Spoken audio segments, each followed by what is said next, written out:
Orang tanya siapa mau masuk surga sekarang, saya angkat tangan secara jujur. Saya tidak ada tarikan di dunia ini. Saya tahu Tuhan akan jaga istri saya lebih baik lagi daripada suami dia yang tidak begitu sempurna. Haleluya. Sebab Tuhan kita pengasih, pemurah. Dia baik, dia baik. Oke, mari kita lihat sudah sampai itu ayat emas. Bab yang ke-6, saudara, Roma. Saya baca dulu.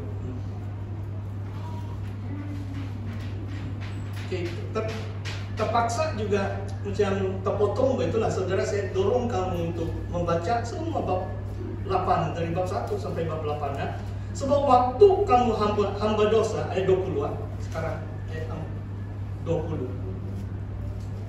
Kamu bebas dari kebenaran, yaitu sebelum kita dibenarkan oleh Tuhan. Dan buah apakah yang kamu petik daripadanya? Semuanya itu menyebabkan kamu merasa malu sekarang, karena kesudahan semua itu adalah kematian. Coba kamu pikir zaman kita sebelum kita percaya Tuhan. Paulus mengatakan itu menyebabkan kamu merasa malu, kan? Kalau kamu pernah hidup dalam kemabukan, malu begitu, limpang-limpang di jalan sampai subuh baru kau bangun, malu bahkan. Saya di Rangga 4 tahun, ada kejadian itu lori, itu orang limpang di jalan raya, dia mati, dilanggar lori. Kalau saya anak dia pun saya rasa malu. Bapak dia pemabuk, tidur di tepi jalan, terlanggar lori, mati terus. Atau dosa-dosa yang lain. Kalau kamu kuat berjudi, kamu tidak malu. Semua hartamu lenyap. Istri menangis, anak menangis di rumah. Sebab kamu terikat dengan judi dan uang kamu lenyap. Kamu tidak malu. Kalau kamu ada 4-5 istri, kamu tidak malu. Ini membawa kematian. Dan kita harus menjaga kehidupan kita, orang-orang percaya, saudara. Tapi saya baca ayat ini. Tetapi sekarang, setelah kamu dimerdekakan dari dosa, setelah kamu menjadi hamba Allah, hamba Tuhan, kamu memperoleh buah yang membawa kamu kepada pengudusan. Dan sebagai kesudahannya, hidup yang kekal. Sebab upah dosa adalah maut, tetapi karunia Tuhan ialah hidup yang kekal dalam Kristus Yesus Tuhan kita. Wah, luar biasa, saudara. Dahulu kala kita jauh daripada hamba kebenaran, sebab dosa masih menguasai hidup kita. Kita sudah dimerdekakan oleh Tuhan melalui karya Kristus. Kita imani itu. Injil adalah kekuatan Tuhan untuk menyelamatkan setiap orang percaya dan memimpin kita dari iman sampai iman. Saya masuk tahun 42. Kalau Tuhan kasih saya panjang umur sampai tahun 52, saya mengenal Tuhan. Prinsip yang sama, memimpin dari iman. Hari pertama saya percaya Yesus waktu saya berusia 17 tahun, remaja. Wah, itu zaman dahulu kala sudah itu kan, remaja. Saya tidak mau katakan hidup saya sekarang macam senja lah. Ada orang pakai istilah senja. Saya tidak mau. Tadi hampir saya mau belanja, seorang itu tauke. Saya parking di Pandai Raya itu, ada satu kedai itu. Saya parking di depan kedai dia sebab dia buat bisnis kan. Dia taruh beberapa kursi. Jadi bila saya turun dari kereta, saya bilang, "Tuan, bolehkah saya parking dekat di sini?" Dia, "No problem," dia bilang, "No problem." Sebab dia mungkin nampak saya kali kedua. Dia cerita saya banyak. Dan baru saya paham bahwa orang dunia tidak begitu faham itu bahasa teologi. Jadi dia tanya saya, apa kerja saya? Pensyarah dia tidak tahu. Lecturer pun dia tidak tahu. Bagaimana saya mau jelaskan? Pastor pun dia tidak tahu. Ini orang yang mungkin tidak pernah masuk di gereja. Kenapa ini saya berteologi? Saya jadi bagaimana saya? Nanti dia bilang, mungkin sebab dia tidak paham. Dia bilang, kamu sudah pensiun? Saya bilang, belum, tinggal 1 tahun ya. Saya bilang, 1 tahun. Jadi saya berkongsi dengan dia. Dan dia bilang, "Wah, kamu baru 59 tahun, kamu nampak muda." Itulah saya bilang, saya mau belanja dengan dia. Dan dia tambah lagi, ini bahasa dia luar biasa. Badan kamu cantik, dia bilang.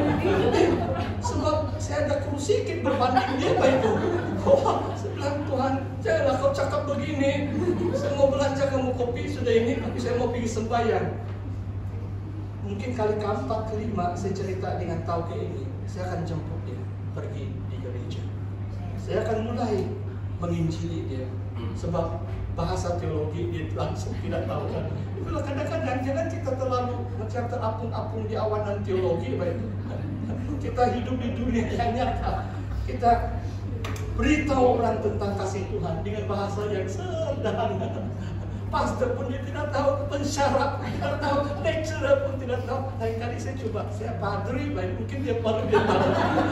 Sebab ada orang tanya kadang dia padri bahkan atau father, mungkin baru dia tahu. Lain kali, tapi father saya tidak berani lah. Mungkin padri lah boleh lah itu. Sebab saya imam bahkan. Haleluya, saudara. Yang terakhir di sini adalah kalau saudara hidup yang kudus dimerdekakan untuk pengudusan ini, saudara akan beroleh hidup yang kekal. Bukan bermaksud atas usaha kita sendiri, saudara. Dalam bab 7, Paulus masih lagi bergelut macam rasa dosa. Sangat susah mau dicabut dari tubuh yang fana ini. Dia katakan dalam bab 7, siapa yang melepaskan aku dari tubuh maut ini? Coba kamu baca ayat 24, bab yang ke-7. Kalau boleh ditayangkan. Siapa? Jawabannya adalah syukur kepada Allah oleh Yesus Kristus Tuhan kita. Hanya seorang pribadi, Tuhan kita Yesus Kristus, yang berkuasa menyelamatkan kita dari tubuh maut ini, yang mengampuni kita, daratnya menyucikan kita. Tidak ada tindakan atau amalan agama yang lain yang dapat menghapuskan dosa kecuali darah Yesus yang ditumpahkan di atas kayu salib. Dan maksudnya saudara di sini adalah setiap kali saudara bergumul dengan dosa, saudara pandang kepada Tuhan. Hanya Tuhan. Inilah kata-kata Paulus, siapa yang dapat membebaskan aku ini? Syukur kepada Allah oleh Yesus Kristus Tuhan kita. Dan bab 8 mengatakan bahwa kita harus dipimpin oleh Roh. Ayat 13 bab 8 mengatakan, kalau saudara mematikan perbuatan-perbuatan tubuhmu oleh Roh, saudara akan hidup. Kalau ada keinginan daging seperti 20 jenis dosa itu, kalau saudara dengki, saudara tidak akan hidup bebas. Kalau saudara membenci orang lain, seolah-olah saudara sudah mati. Sebab kamu hidup dalam kebencian kan. Kalau saudara berdendam, ada seorang pepatah ahli filsafat mengatakan kamu gali 2 kuburan kamu. Kamu tahu dendam? Bukan saja kamu mematikan orang yang kamu benci, tetapi kamu sendiri mati. Itulah 2 kuburan. Kamu galilah dua itu kuburan. Hati-hati. Sebab manusia ini, hati ini licin. Kita boleh pura-pura mengasihi, tapi ada iri hati, ada dengki, ada dendam dan sebagainya. Wah saudara, itulah kita selalu memandang Tuhan. Dalam penyembahan di sini semalam, saya di sini pun saya rasa sukacita luar biasa. Tadi di Bandaraya sukacita luar biasa. Saya percaya Tuhan Yesus yang menyelamatkan saya 41 tahun yang lalu tetap mengasihi saya. Selagi saya beriman, selagi saya mengandalkan Tuhan dan menyerahkan setiap anggota ini untuk pengudusan. Bukan senang kan? Mata ini ada keinginan, tangan ini mau pukul orang daripada mengasihi kan? Kaki ini mau pergi karaoke daripada pergi sembahyang. Mesti kita kawal setiap anggota. Lidah ini mau fitnah orang daripada mau doakan orang. Serahkan setiap anggota ini supaya dikuduskan. Maka saudara menjadi kudus seperti Tuhan itu kudus. Setiap hari kita menyangkal diri, bukan senang. Saya sudah dekat 42 tahun mengenal Tuhan. Saya cuma saudara seiman saudara, sebagai hamba Tuhan yang dipakai khusus, sebagai imamat, sebagai imam. Dan saya sangat bersyukur kepada Tuhan. Dan saya akhiri dengan sekali lagi permohonan doa bahwa sesungguhnya Tuhan memimpin saya untuk melayani di kalangan sidang Injil Borneo tidak lama dari sekarang. Mari kita berdoa.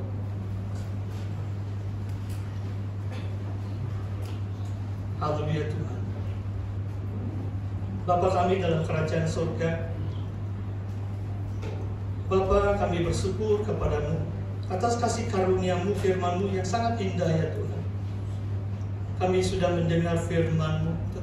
Biarlah Roh yang terus mengajar kami, menambah hikmat dan kebijaksanaan kepada kami ya Bapa, untuk menerapkan dan mengaplikasikan firman-Mu dalam hidup kami.